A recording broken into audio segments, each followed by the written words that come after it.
Once again, start off with your feet straight, shoulders width distance apart. Take that right leg, right foot, turn at a 45-degree angle. Then we're just going to step back at a diagonal and shift our weight to that rear leg. Hands come up. Now our right hand comes up by the neck if we're protecting from a rear choke or overlooking a fallen opponent. Otherwise, if we're defending against an opponent in front of us, our hands are here. First thing he's going to do is turn that foot at a 45-degree angle.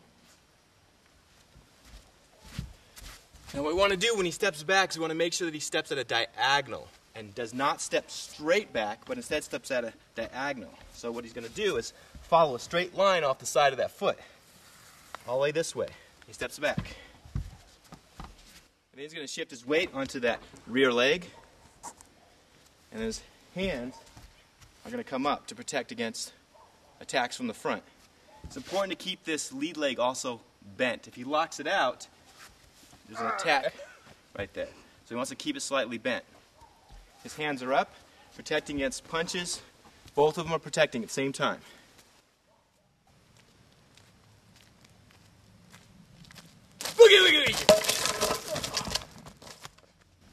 Now I know we've talked about this before, but it's important that when you're doing that defensive stance, that you do step at that diagonal here, instead of straight back here.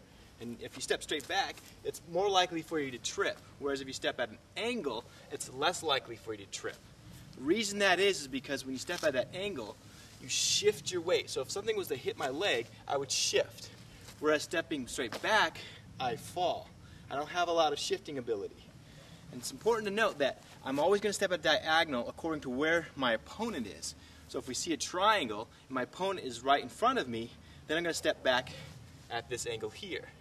However, if my opponent was here, I create that triangle again, and that's where I step back. It's important that you notice that there's always space between my legs when my opponent is forward. This is where the space is. If there was no space, like here, and it's a straight line, that's when you know there's a problem. There has to be a space. So that if you hit something, you just shift or you roll. And here, you can't shift and you can't roll.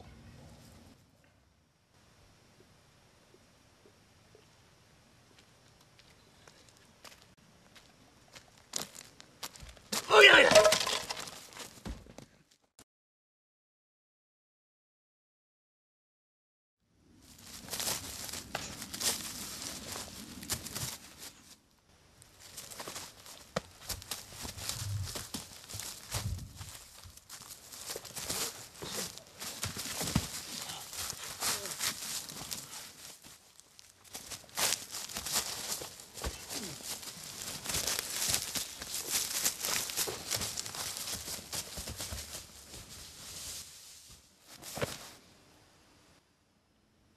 Okay, now let's work on some applications for that defensive stance.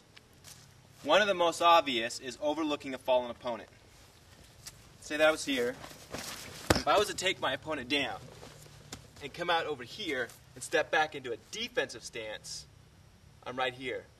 This stance is overlooking a fallen opponent. So the application is defensive stance while overlooking a fallen opponent. When I'm in this stance, it's very important that I am not close enough for my opponent to touch me. So I have to be back here. When I'm in this stance, I also want to make sure that my right hand is up by my neck or my left hand, depending on which stance I'm doing. It's also important that when you're doing the defensive stance against a fallen opponent or overlooking a fallen opponent, that you do so over here where the head is. If you're doing it on this side, it's easy for your opponent to see you. He's up. He's back there. And if I'm down here, and I'm like this, and he steps back into a defensive stance, it's hard for me to see him. I have to look. If he steps back further, it's really hard for me to see him. So when I'm down like this, it's important that he steps farther back. He's not in front of me, because if he was in front of me, it'd be easy for me to see him. But right here, it's much harder for me to see him. If he does a reverse roll, it's almost impossible for me to see him. I have to turn around and look. So if a lot was going on, it's important that you want to be in, especially in a multiple attacker type situation. You don't want everybody to know where you are. So if a guy gets taken down, and maybe he hits his head, he's a little dizzy, or he gets knocked out, when he wakes up, his first vision is going to be here, and this is where he's going to be looking. So you don't want to be standing right in front of him. You want to always go off towards that head. Okay, now let's run through a few applications for that defensive stance. The first is simply moving out of the way. So if you have a punch or a kick, he comes in, I step out of the way. Another application is the use of my hands. My hands are going to be up. So when that punch comes in, I want my hands up here. Okay? Another one is overlooking a fallen opponent. We went over that one. Again, if he's down and I step back, I want to make sure that I'm over here, he cannot touch me, and that I'm over here off of his head area. He's up. If he's in a defensive stance, facing the camera, and he's got this hand up, that's to protect against a rear choke. This hand is only here if he's not facing an opponent. So if he's facing me and we're fighting, he comes in, he throws a kick or a punch, I step back, my hands are going to be here, not back here. It might be close, but it's not here.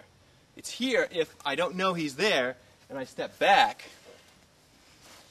and I have it here to protect myself against a rear choke. It's also very important if he's in a defensive stance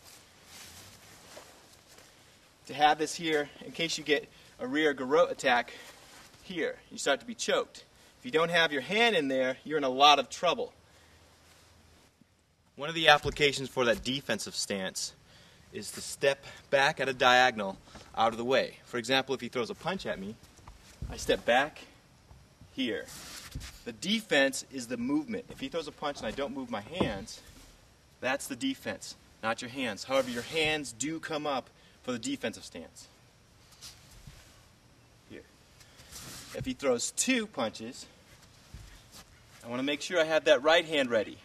So even though having it back is an application, when we have an opponent in front of us, both hands are going to be here. If he throws a kick, it's the same thing. It's like that.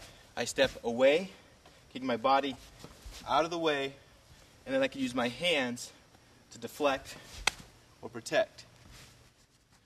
Another application for that defensive stance is like the water, where you're coming back like a wave and then crashing forward. So if he was to throw that punch, I come back and then bam, I'm forward.